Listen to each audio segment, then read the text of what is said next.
करी ले बात है अनिल जी। जिंदाबाद भारतीय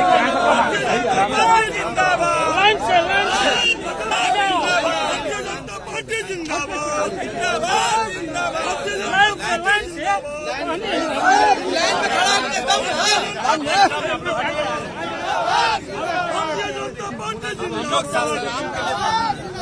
भारतीय जनता पार्टी जिंदाबाद जिंदाबाद जिंदाबाद।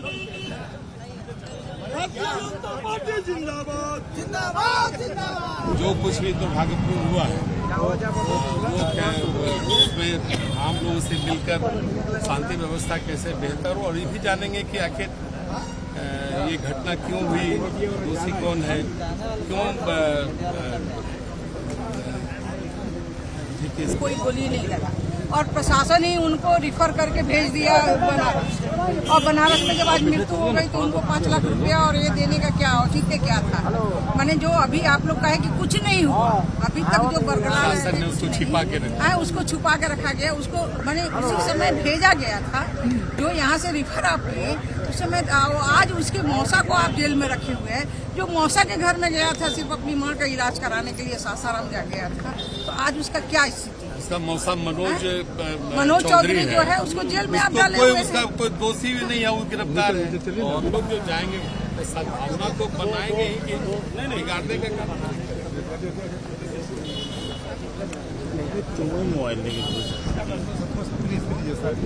ठीक है, जाने चले तो सत्ता पक्ष से जुड़े हुए लोग हैं, वो भी नहीं गए, लेकिन हम लोग तो जानना जा रहे हैं कि आखिर ये अचानक हुआ है।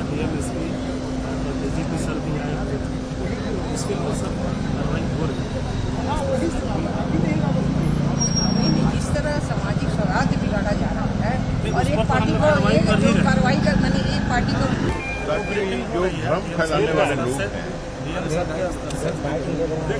किसी के स्तर से ये कोई आकाश चलाई नहीं, इसके कारण अमित शाह जी का दोनों शुरू कर। सरकार कहती है कि नहीं लगा हुआ था, नहीं लगा, आपका नहीं लगा हुआ था। सासाराम में हुई हिंसा में एक युवक की मौत हो गई है। बीजेपी का पूरा दल उस युवक के घर जाना चाहता था मिलने के लिए, लेकिन रास्ते में ही पूरे दल को रोक दिया गया है प्रशासन की तरफ से। पूर्व डिप्टी सीएम तारकिशोर जी हमारे साथ मौजूद हैं। सर, आपको रोक दिया है प्रशासन ने, क्या वजह आपको नजर आ रही है?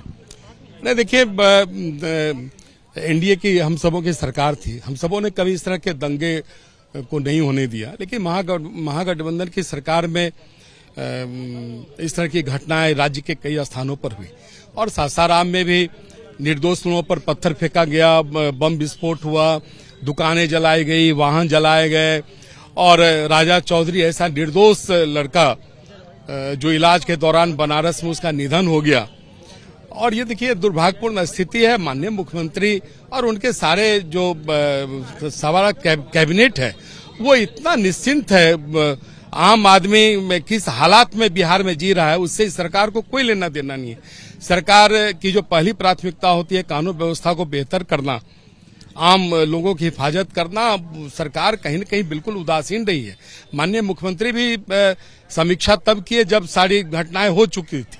अगर यह समीक्षा रामनवमी के तुरंत बाद हुई रहती या उसी दिन हुई रहती तो मुझे लगता है कि राजा चौधरी ऐसे निर्दोष युवक की हत्या नहीं होती। और सरकार कहीं न कहीं कुछ चीजों को छिपा रही है, इसीलिए नालंदा में हमारे जो माननीय विधायक लोग गए हैं वहां भी रोका गया है और यहाँ भी सासाराम में रोक रही है। सरकार कुछ न कुछ छिपा रही है क्योंकि सरकार कहीं विफल रही है और सरकार जो विफलता है सरकार की उसको छिपाने के लिए जानबूझकर सासाराम की सीमा पर हम सबों को रोका गया। अभी डीएम से आपकी बातचीत हुई तो क्या कहा डीएम ने, किस वजह क्या बता रहे हैं? तो फिर वही पुरानी बातें वो दोहरा रहे थे कि आज हनुमान जयंती है, कल जुमे का नमाज है, स्थिति नियंत्रण में करने का प्रयास कर रहे हैं, कुछ दिनों के बाद आए।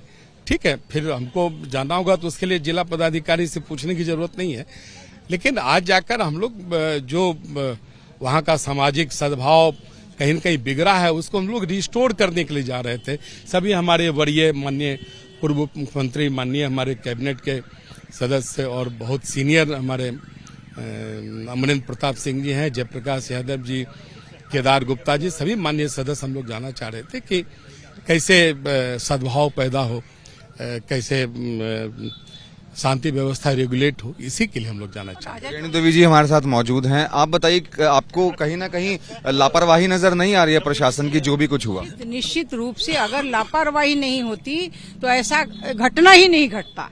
ये लापरवाही का नतीजा ही है घटना घटने का, क्योंकि इतने दिनों से नहीं घटा और अभी जो है आपकी बिना लापरवाही किए कैसे घटना घट गई। और आपने कभी राजा चौधरी का नाम भी नहीं लिया था, वो गोली खाया और उसको ले जाके आपने रिफर करके उसको बनारस में भेजा था।